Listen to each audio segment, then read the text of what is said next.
Namo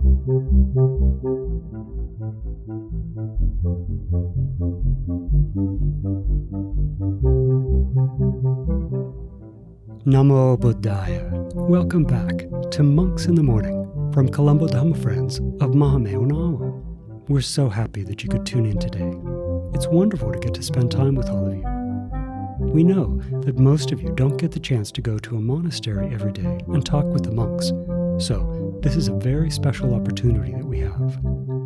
It's amazing, isn't it, that not only are we fortunate to be born in the human world, but we're also alive in a time that the Supreme Buddha's teachings are available to us. You know that most kids around the world don't have the chance to learn the Buddha's instructions.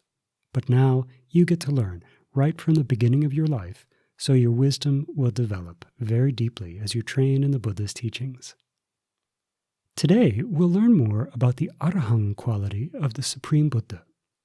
I should also mention that usually when we see the word arahaṁ written, it will end with the letter M with a dot over it. You may have seen it in the phrase Buddhaṁ saranaṁ gacchāmi. In languages like Pāli, this was a special letter that usually came at the end of words, so we use the M with a dot over it. But it's actually pronounced like an NG sound, like at the end of the word sing. But more important than pronunciation is the meaning, and that's what we're going to learn today. We'll also chant the Maha Mangala Sutta in Pāli and English, so get your chanting book ready or click on the show notes link to follow online. Now let's take the refuges and the precepts. Sadhu, sadhu, sadhu.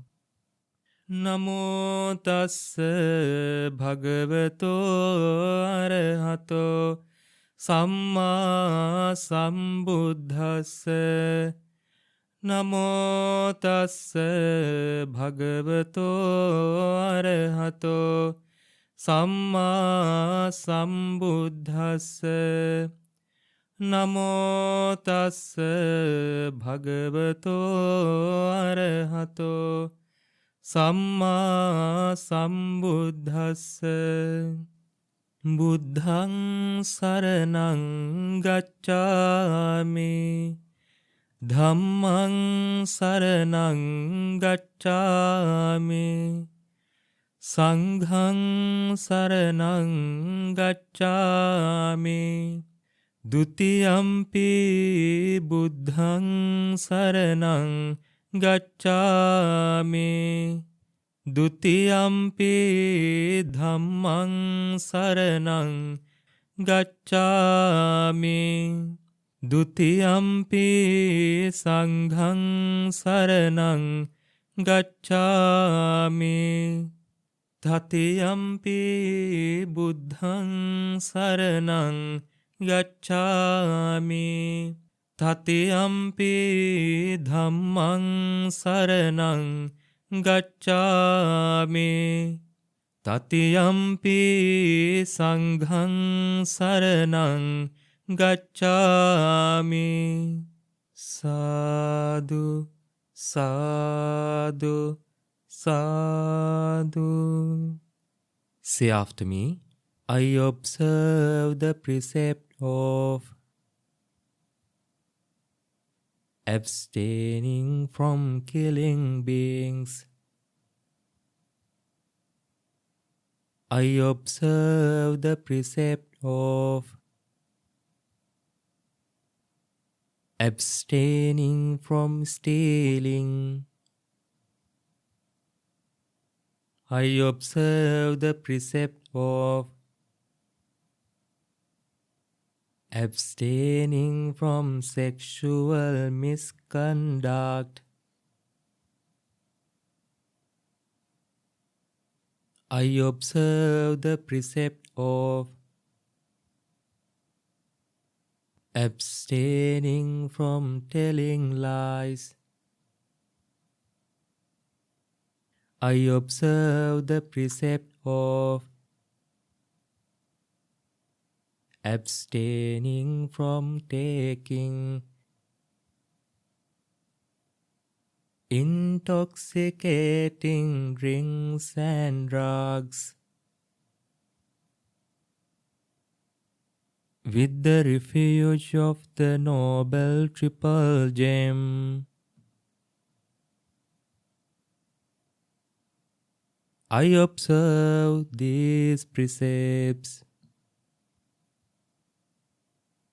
for happiness in this life,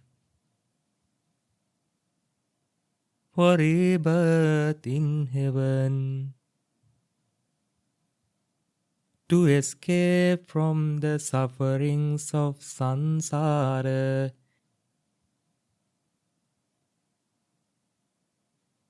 May it help me. May it be a blessing. Sadhu, sadhu, sadhu. Namo tassa bhagavato arahato samma sambuddhassa. Homage to the Blessed One, the Worthy One, the Supremely Enlightened One. Sadhu, sadhu, sadhu. Namo Buddhaya. Meritorious children, now we know that the Blessed One was undefiled. He was an arahant. And we know the quality of being an arahant. We know the nature of an arahant. So arahant is a person, is a great person who was free from lust, anger and delusion. And since they were free from lust, anger and delusion, we call them an arahant. And the persons who are arahants are undefiled. So the Blessed One, the Buddha, was an arahant. That was his first quality. So now we know that minds can be categorized into two types. One is an undefiled mind and the other mind is a defiled mind. And now we know that Buddha had an undefiled mind and we still have a defiled mind. And now we know the advantage of having an undefiled mind and the disadvantage of having a defiled mind. Children, what are the disadvantages of having a defiled mind? When you have a defiled mind, when you have an undeveloped mind, we get angry very fast for no reason. You know, children, do you remember Blessed One taught you, we have taught you in the previous programs, some people's anger is like a line drawn on a rock. Just imagine when your anger is like a line drawn on a rock. Can you erase that line? No, it's difficult. When a line is drawn on a rock, it will remain for a long period. Children, just as a line drawn on a rock, our anger can remain for a long period. And after sometimes 2, 3 years, 4 years, 5 years later, we might take revenge because of that anger. And then the Blessed One taught that some people's anger is like a line drawn on sand. That means when you draw a line on sand, it'll remain for some time. So even our anger, if our mind is defiled, our anger also will remain for some time. And during that time, if you get angry for some other reason, you might do something really miserable. You might get angry at the mother and father who nurtured you. You might get angry. You might glare at the mother and father who nurtured you. You might get angry at the teachers who correct you in life and who help you to develop your entire future. So that's why, children, we should not have a defiled mind. So we have learned in many ways the Buddha's undefiled mind. So today we are going to learn another story to understand how much the Blessed One was undefiled. Now what are the two words? Defiled and undefiled. We are defiled. Defiled means our mind is full of lust, anger and delusion. And very fast we get angry. Very fast we feel jealous of others. We don't see good in others. We see faults in others. So that's the nature of a defiled mind. So we should be able to develop an undefiled mind. So today we are going to learn a nice story about the Buddha to understand how much the Blessed One was undefiled. What? Undefiled. So once the Buddha and the monks were invited to spend the rains retreat or the rainy season for 3 months in a place called Veranja.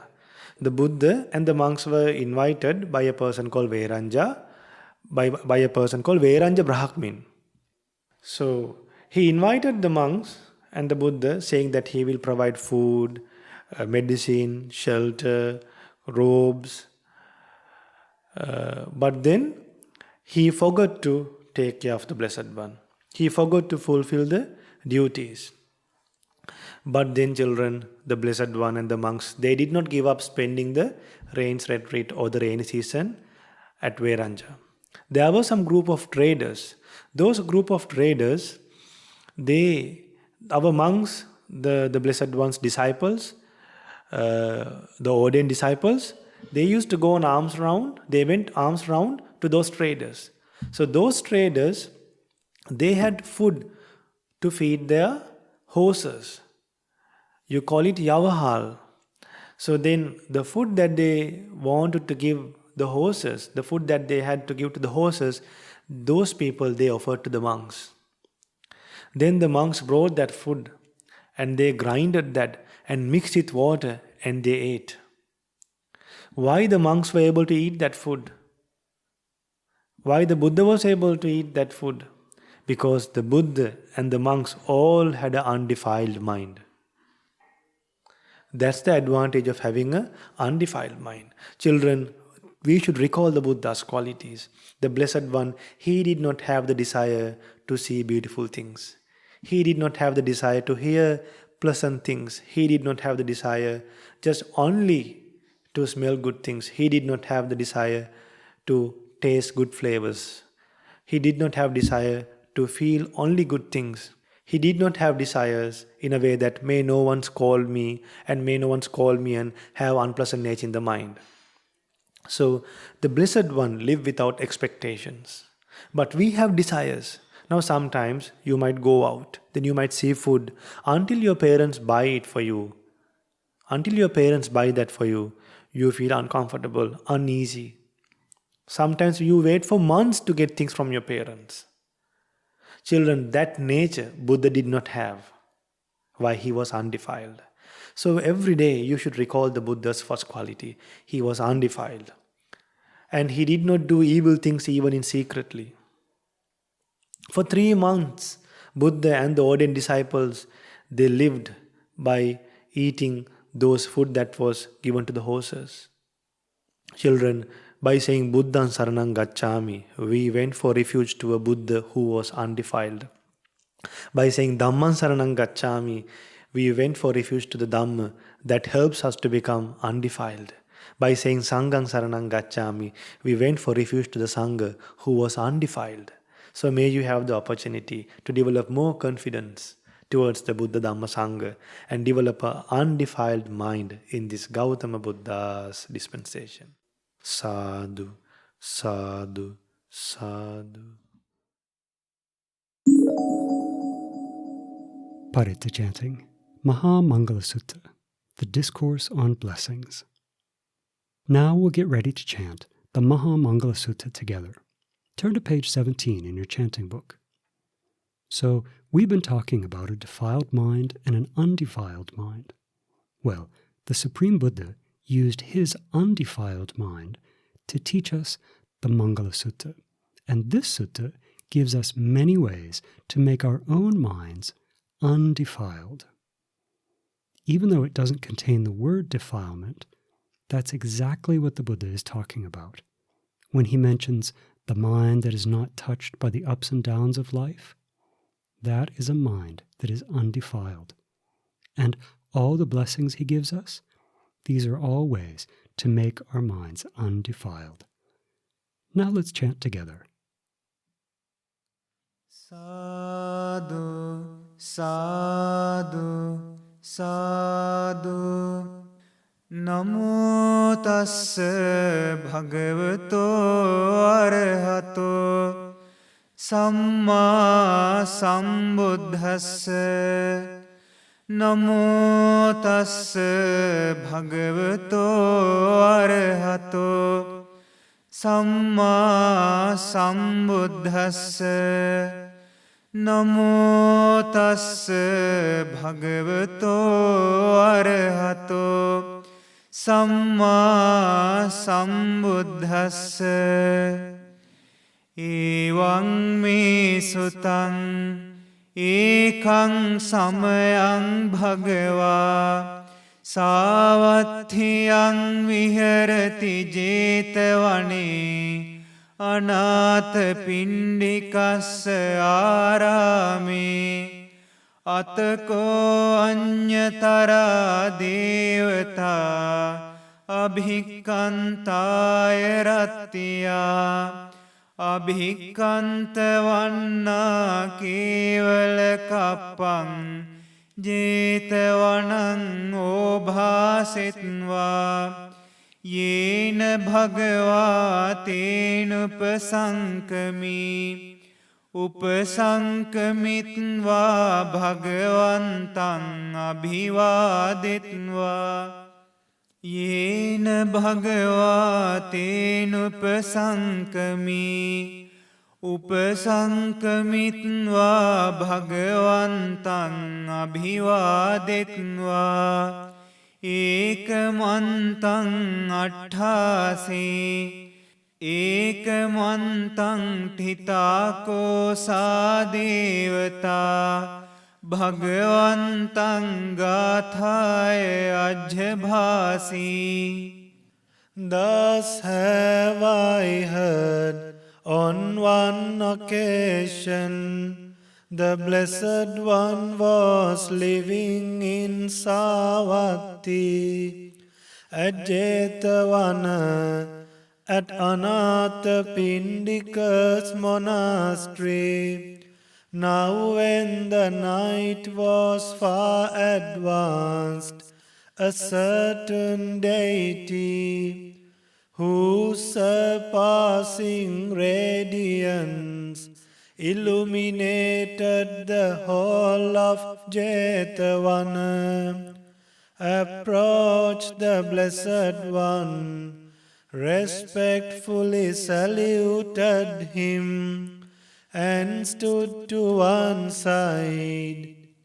Standing thus, he addressed the Blessed One in verse. Bahudeva manussaca mangalani achintayum akankamana sotthanam Brohi mangala muttamam. Many deities and humans longing for happiness have pondered on the questions of blessings. Pray tell me, what are the highest blessings? Asevanaca balanan panditananca sevana pujaca pujaniyanan etang mangala muttamam. Not to associate with the foolish, but to associate with the wise, and to honor those worthy of honor. These are the highest blessings. Patirupadesa vasoca pumbeca kata punyata atta samma panidhica etang mangala muttamam. To reside in a suitable locality, to have performed meritorious actions in the past, and to set oneself in the right direction. These are the highest blessings. බාහු සච්චංච සිප්පංච විනයෝච සුසික්ඛිතෝ සුභාසිතාච යාවාචා ඒතං මංගල මුත්තමං. Vast learning, skill in handicraft, well-grounded in discipline, and pleasant speech, these are the highest blessings.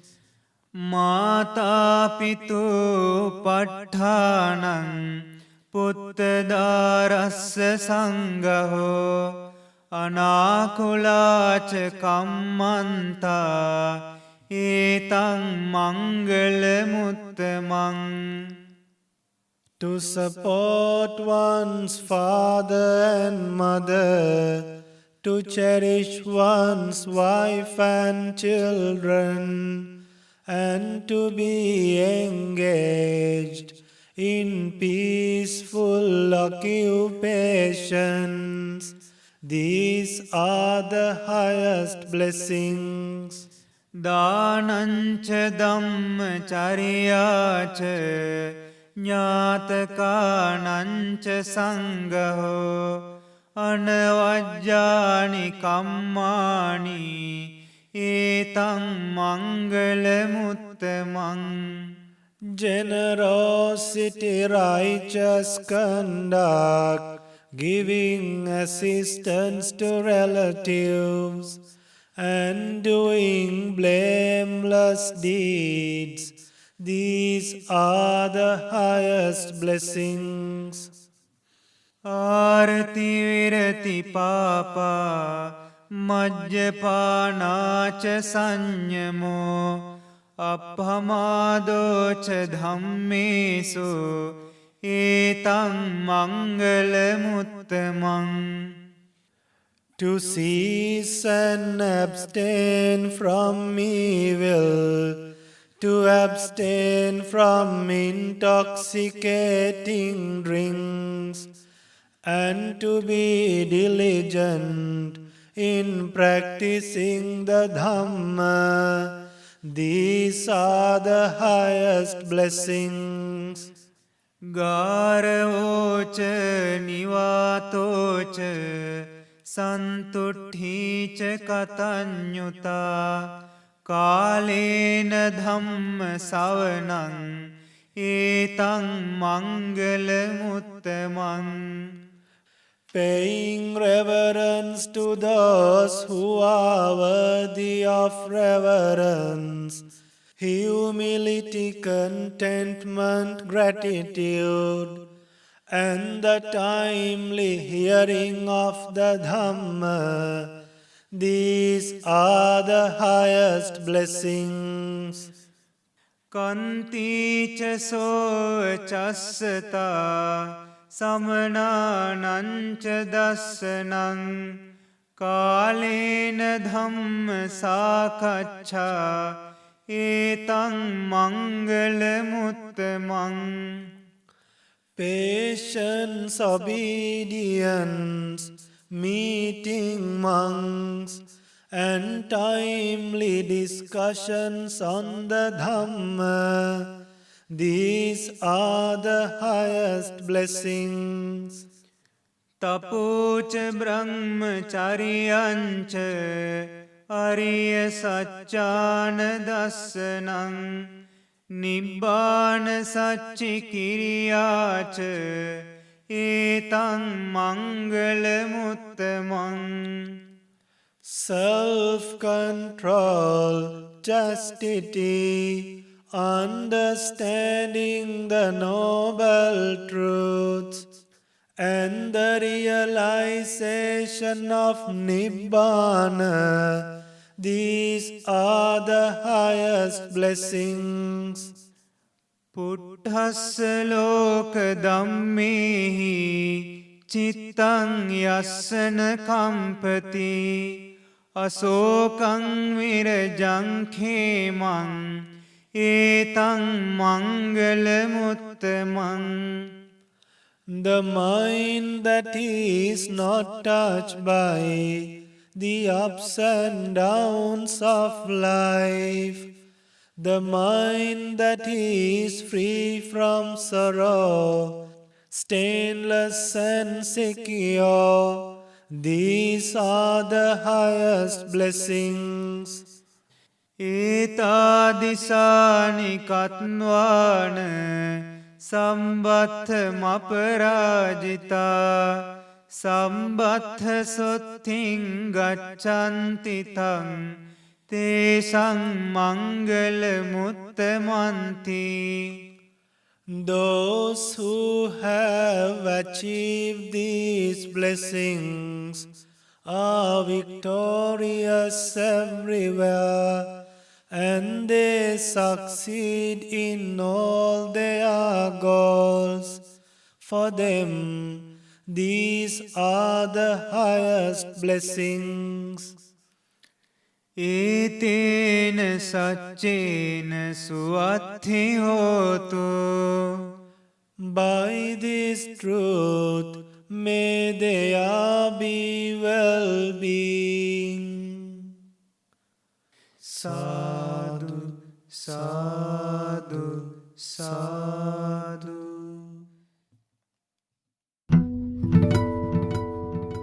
I'm so happy that we were able to spend time together today. We hope that you learned something new, and we really hope that you can use what you learned as you go about the rest of your day. Do you like to draw pictures? Because I think it would make a really nice picture to see those Arahant monks eating the food that normally horses would eat, but still they were happy. So, now let's share merits. Today, through this short amount of time, we've done many wholesome actions, by body, by speech, and by mind. And when we do wholesome actions like this, actions that create blessings in our lives, that help us remove the defilements from our minds, we like other people to also have a happy mind thinking about the wholesome actions that we've done. So, may our teachers, our parents, our relatives, our friends, may they all rejoice in this merit, and may they soon experience for themselves the supreme bliss of Nibbana in this Gautama Buddha's dispensation. Sadhu, sadhu, sadhu. Namo Buddhaya.